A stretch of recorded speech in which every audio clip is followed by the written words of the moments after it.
Hi guys, Glenn here from Game Reviews and welcome back to the channel. Today we're going to speak a little bit more on Helldivers 2 and we're going to speak a little bit more on the Illuminate. We're going to speak on the cutting edge warband and we're going to speak about some issues that are still in the game right now, and we're going to break it all down for you in this video. Before we get into it, don't forget to hit a like, hit a sub if you really want to stay up to date with all the information. You want to hear my opinions and you want your opinions heard as well. Hit a comment down below and currently let me know how you're getting on with Helldivers 2. Okay, let's get into it. Let's just start with the cutting edge warband. Okay, now one thing about this entry of new guns, I will say I'm happy to see it, but I'm also looking at the point of view of why we didn't get a standard kind of battle pass as well. I know that might be coming down the line, and I understand that they want to make money off it and releasing a premium version of the warband first, so people don't have to grind through all the standard battle pass and that updated one, because then they can just grind the super credits. Totally understand that, whether it's €3 or dollars or 4 or 5 or 6, or someone puts 10 into it, absolutely great. That's one little thing that I had, but I am looking forward to see what's coming to the game. Now when it comes to the cutting edge warband, I used the sickle. I'm using it in this video right now.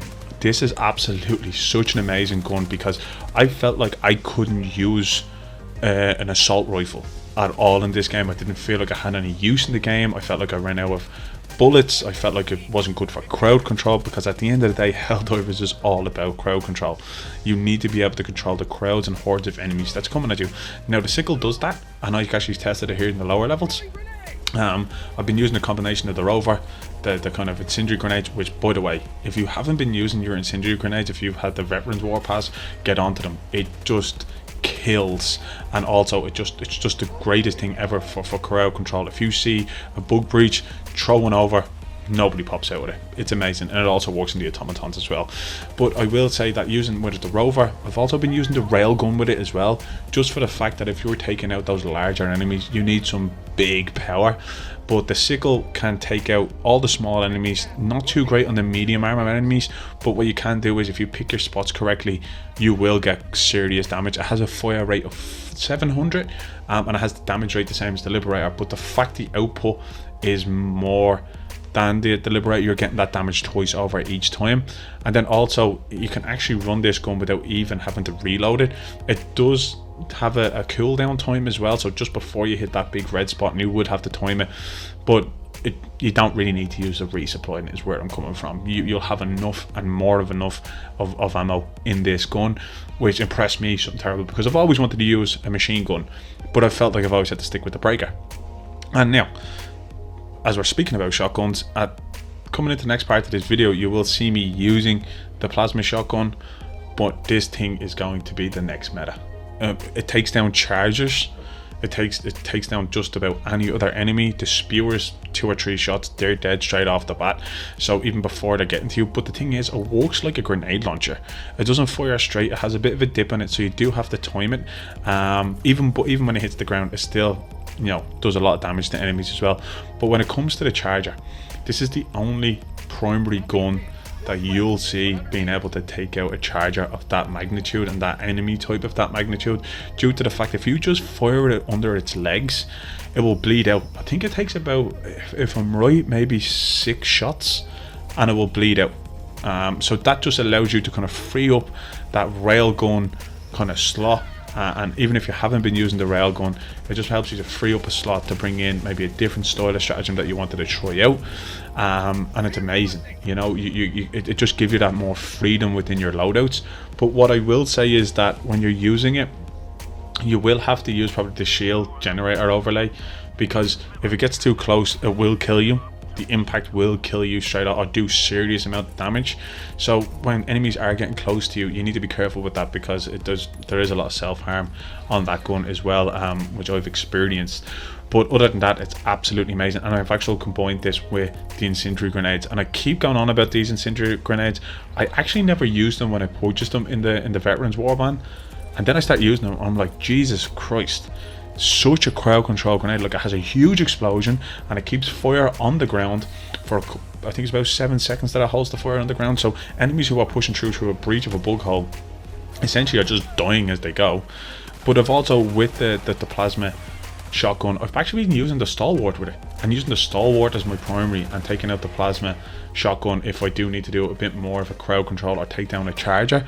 And it's just constantly pushing through to how quickly I can take them down and what shots I can use. But I think I will master that, and it is something to look at. And then I'm not really going to get into the stratagems because the OGs are going to be there, but I've actually been using a lot more with the Tesla tower. I've been practicing with the Tesla tower, especially on the evacuation missions and the eradicate missions.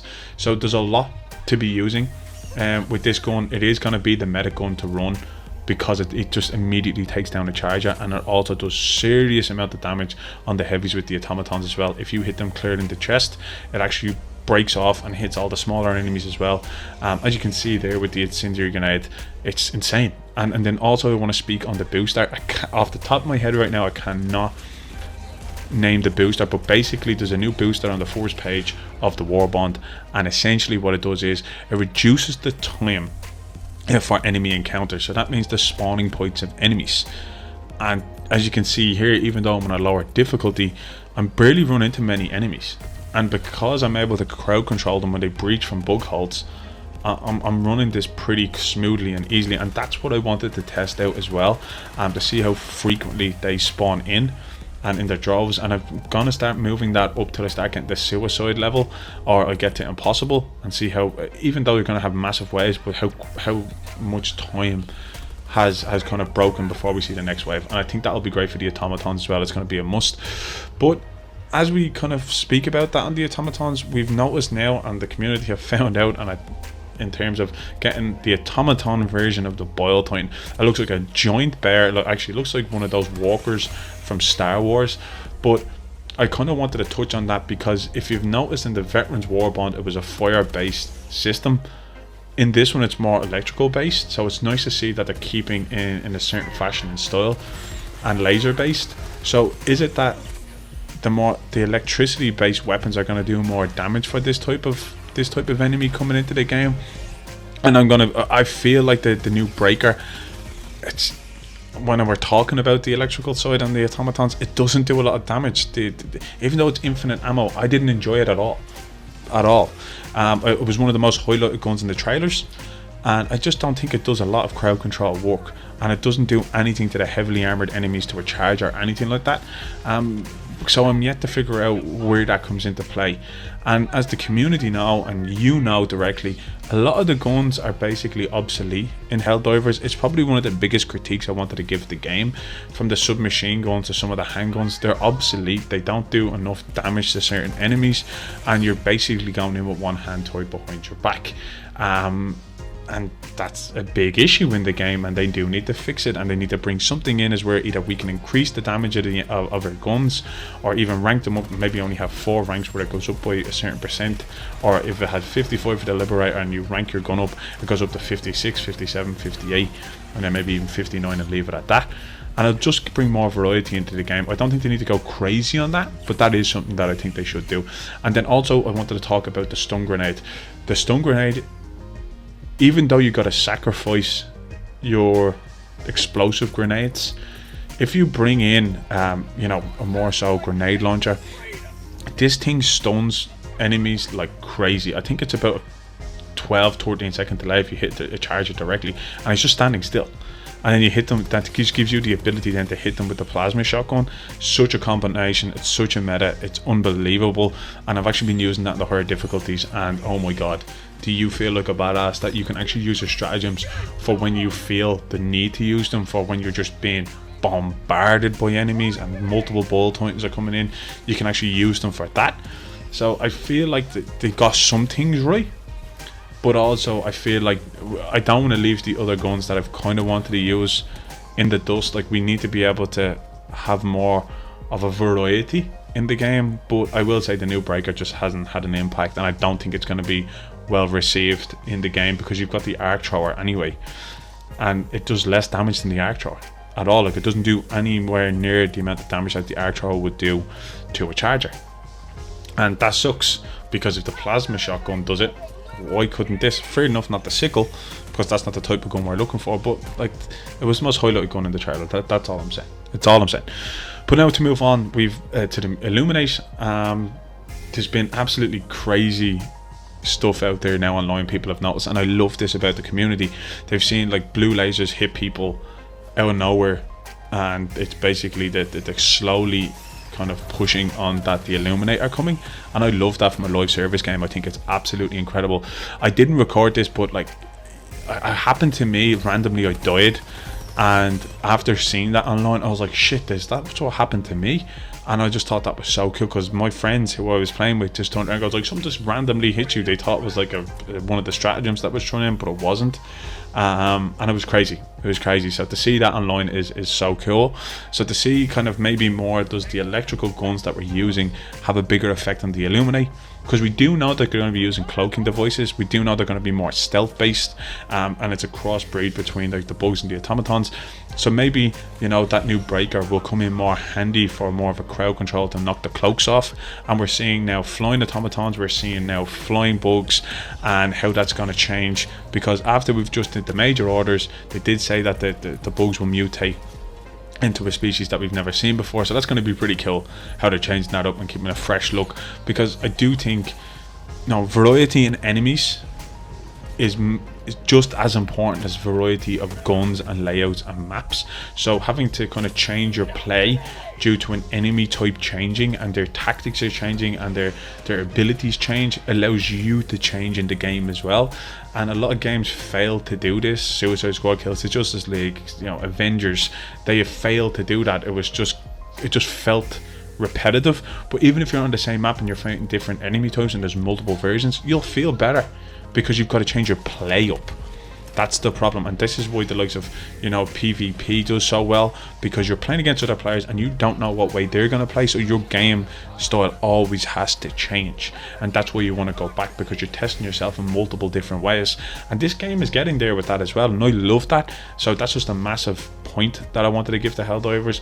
But the negative point is that I've actually seen a lot of stuff of my equipment not being on the default that I had, actually reforming back to default, the Liberator, the single shot handgun, and the standard grenade, and every time you log in. And I've noticed that, and it's very frustrating to have that bug in the game.